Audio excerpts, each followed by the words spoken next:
But what's hard is going, yo, yesterday I got nothing from working as hard as I could. Nothing happened from that. I'm gonna do the same thing again today, but I'm gonna try to go harder. That's the hardest thing in the world. To get up every day and give 100% and be in the same position that you were each day, but mentally know that you're trying and trying and trying. That's a real grind. Alright, so what we're going to do today is we are going to paint this toolbox. A lot of y'all probably have these toolboxes that are just completely wore out. You have a nice truck, or you go buy a new nice truck and then you have this ugly toolbox. So this is the best DIY project that you could probably do to learn how to paint, because orange peel doesn't matter.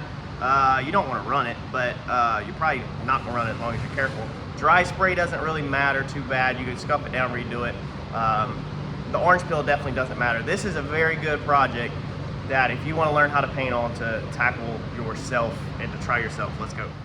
So first off, if you're using an old toolbox, go ahead and wash your inside out, man, because normally when stuff slides on this aluminum, it makes that black dirty film. Go ahead and clean the inside of the box out, tilt it on its side, pressure wash it out, try to get most of the water out of it,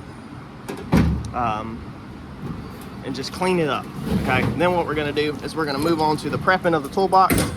Now, a lot of boxes will have the little emblem on the front of it, so you're gonna have to take the little emblem off. Mine was just pushed on, it wasn't double-sided taped on. Take it off and then you can put it back on later, if possible, or you can just completely get rid of it. If you want to drill the rivets out and take your handles out, you can, but I normally just tape these up and just leave them.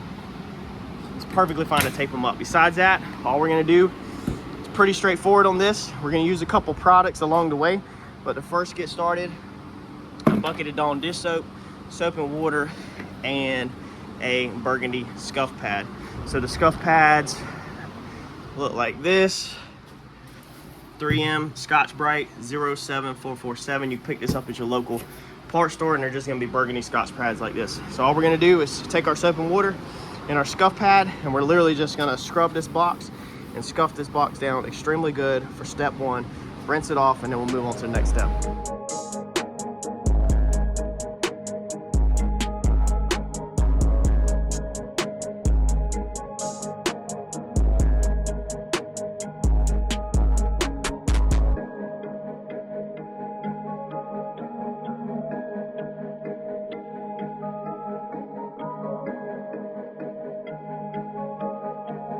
Alright, so you've got your toolbox scuffed.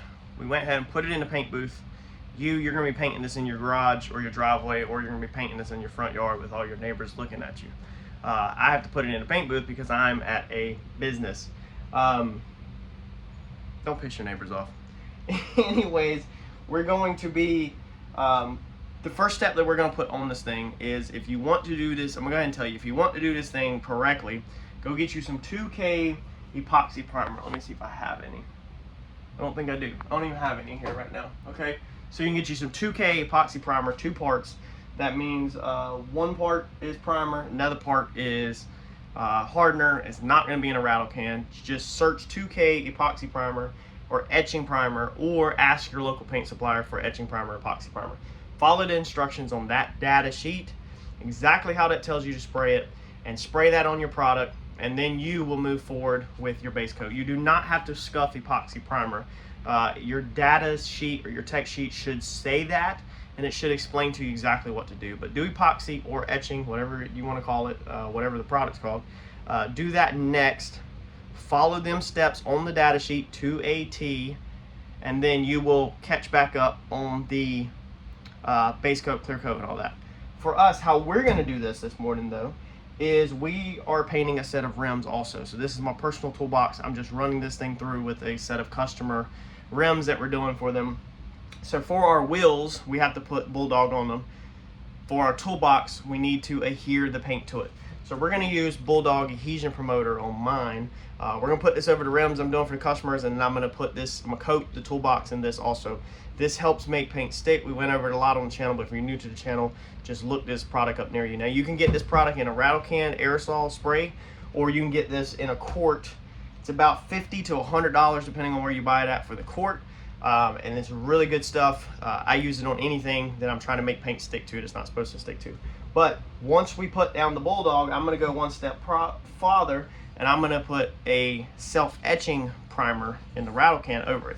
Now I'm not gonna fully coat this because I don't have a lot. I'm basically just gonna dust coat this over the whole toolbox, and this is gonna go through the Bulldog. Your etching primer or your epoxy primers, they actually bite into the metal, and that's what helps make the paint stick, and then the base coat sticks to the epoxy or etching primer. Your Bulldog glues your paint to the part that you're painting that's not supposed to be painted technically. That's kind of the rough sum of how Bulldog works. It's basically like liquid glue. It just helps stick the paint. So we're gonna mix these two together. We're gonna spray our Bulldog, and then we're gonna lightly rattle can over it. I'll show you that, and I feel pretty good about that, where I can move forward with my painting process over top of that. This is an excellent DIY way to do it. Get you a can of, and if it's some other adhesion promoter, that's fine too. Just make sure it's good for aluminum if you have an aluminum toolbox. But just, you can pick this up at the part store in a rattle can form, spray your Bulldog, spray your rattle can epoxy primer, and rock and roll. So we're doing this a little bit more DIY than going out and buying etching primer or epoxy primer and shooting it through the paint gun. Let's roll.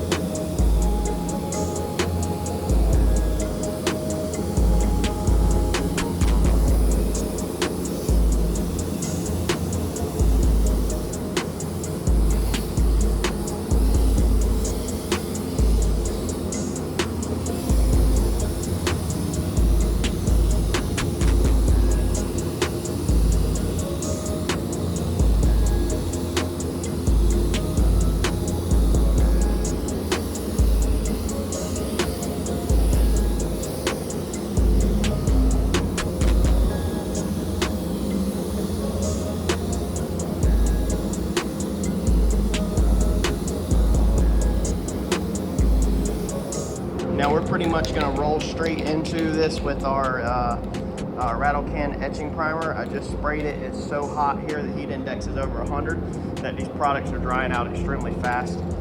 This can has been wanting to act funky and spit and sputter. It looks like it's doing okay this morning. So that's all I'm doing. And if you notice, I did not paint the, I didn't put anything on the bottom of this toolbox, because I'm not doing the bottom. I don't care about the bottom of this box. So we're just gonna take this whole toolbox and just put a little bit of this etching primer over it, just to help the paint bite.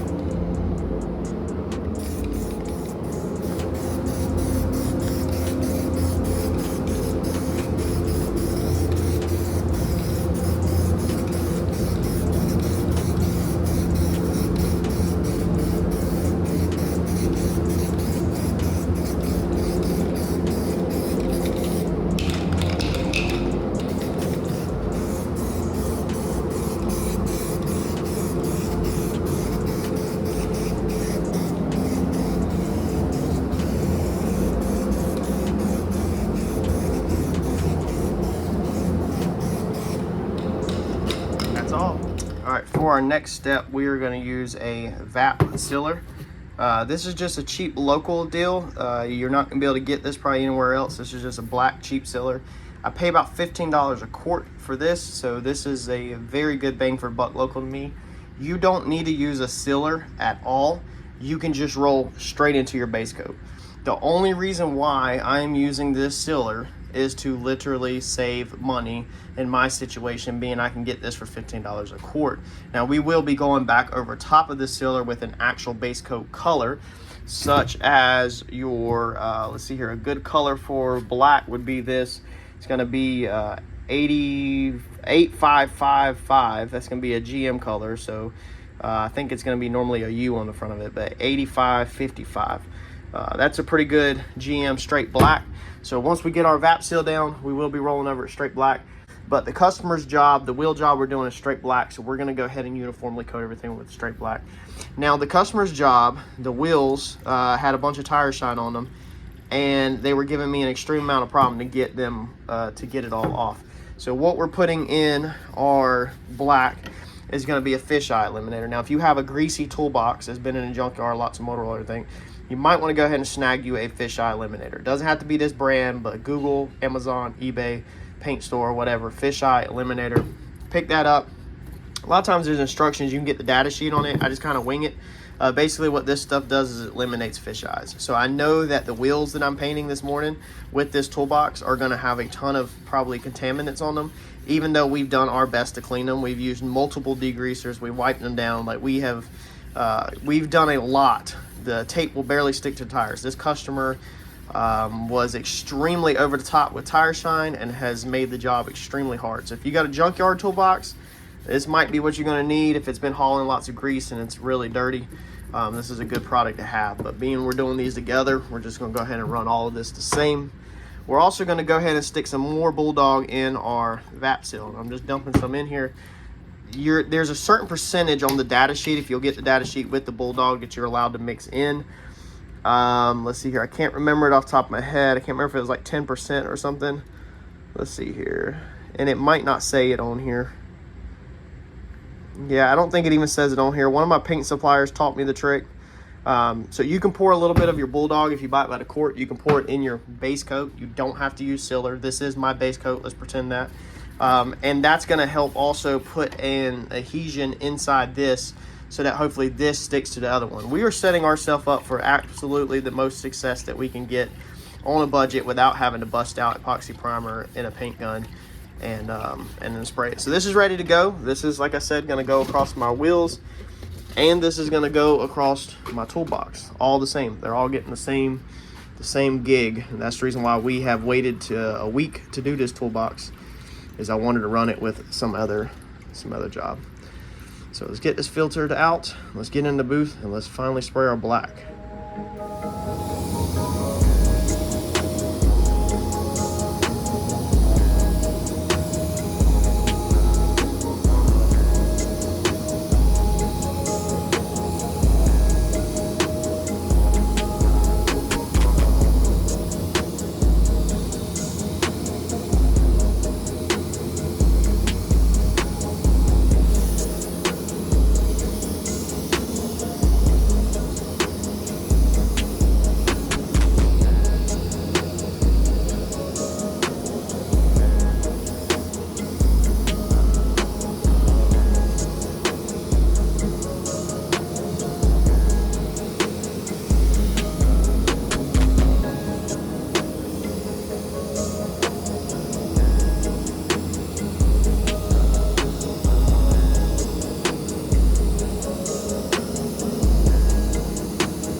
For my base coat, again, this would be your step one towards actually painting if you are not using a sealer, and you're probably not. So you're probably gonna go straight into the base coat, which is perfectly fine.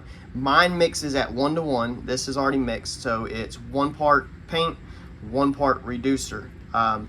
Every single base coat product a lot of times mixes different. Some mix 2:1, some mix 1:2, 1:1, all kinds of stuff. You just need to check your tech sheet where whenever you buy the product should come with one, or whoever you bought it from should be able to get you one and tell you what this mix is at.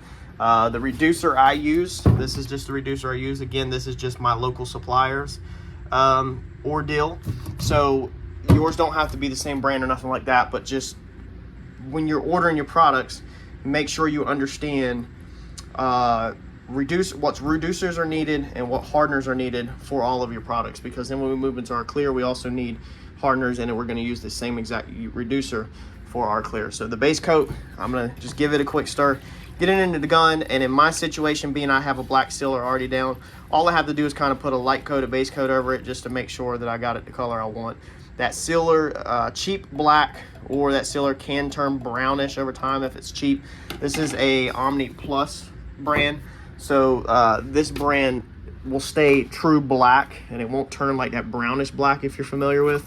If you get really cheap black, a lot of times it'll do that. So we're just going to make sure we have a good coat of actually good black base coat over top of it, so that sun baking down on this toolbox and these customers' rims, since we're running it all together, that they don't end up with brown looking wheels. All right, so for our toolbox, we are spraying it with this cheap Vitek clear. For my customer job though, I just put Omni 270 on it. So this is the clear in this cup that goes on the rims, and we just laid our first coat on that. So now we're gonna switch over to this Vitek and spray this on the toolbox. So this one mixes up 4:1 to 1. Each product is going to mix different, so again, you need to refer to your data sheet.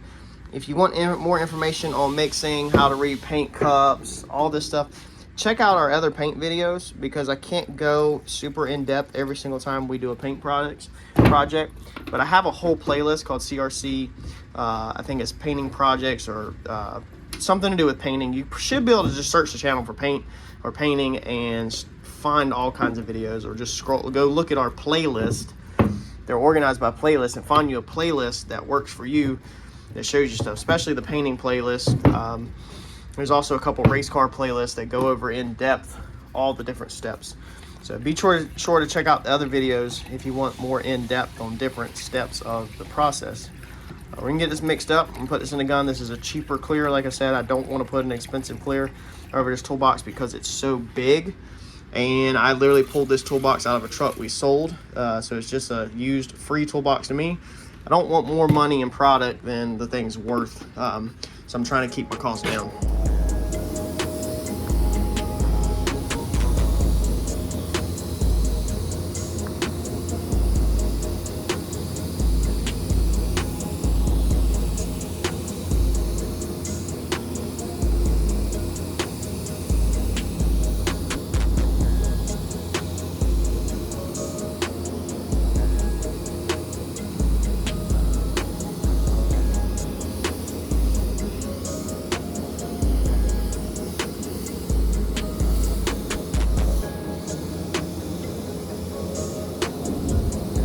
Alright, so our wheels turned out pretty freaking good. I do these for $300 a set. But our toolbox, what this video is about, it turned out really good. This is 2 heavy coats of clear. The key word here is heavy coats of clear. That's how you get it to lay out like that. But if you go too heavy, then you can obviously run it. So when you're getting started out, maybe yours won't be as wet looking as that, and that's fine, because technically if you made some mistakes, you can let it dry as long as you didn't run it, and then you can Scotch-Brite it and then paint it again. If you run it, it's literally going to be impossible to get the runs out between the diamonds, and you would probably have to do some kind of like stripping it. You can actually see where mine started to run. So if you look carefully right there, this little area right here, the reflection, that's actually the start of a run. All of them. So all of them right there, that row of diamonds, you can see this little imperfection right here, and then where it kind of looks like it ran down there. That's the start of a run. Here's the start of a sag across here, right there, and then right there. So even mine's not perfect, but like I said, I loaded it on to give it that gloss look, and clearly you don't see it because all the diamonds in front of it. Let's see here, do we have runs in the front of it? Yeah, so even mine has runs all in the front of it because I went way too wet too fast. So if you look between the diamonds right here, where it runs straight down, it's kind of hard to show it. Oh, right there. So if you look right there, there's runs in it. Like I said, I loaded this down. You can see them right there. But the way the diamonds is, this is why this is such a good DIY beginner project, because you don't see the runs really. The way the diamonds are, you don't really see them. So I didn't care. You know, I loaded it on really wet because I wanted to get it done fast, and I didn't care if we put, you know, some in there. Overall though, the orange peel is definitely, look at orange peel. See how bad that is? This is a real cheap clear. So the orange peel is definitely way worse on the panels like this, because gravity wants to pull it down, so I can't load it as wet as I can across the top. So across the top it laid out way better, but it's basically puddled on the top almost because of it being flat. I can load it on. And like I said, this is a real crappy clear. But overall, man, this turned out great. I mean, this is a DIY project for next to nothing. This is perfect for you to start on and learn. And I love to show you the flaws because I didn't even know I ran it, honestly. I'm glad I ran it because then I get to show you what runs look like in it and how they still don't look bad. So don't be scared to get out there and run your projects or mess up, because especially on something like this, like it'll look perfectly fine in the bed of your truck. The faces of my toolbox, they take a beating from stuff being in the bed and sliding up and banging it up and chipping it. So the faces always take a beating like crazy on mine. But yeah, that's it. It's hot as crap. It's lunchtime. Hopefully this helped y'all out. Smash that like button. It's just a small thank you from me. And I'll catch y'all in the next video. Thanks, y'all.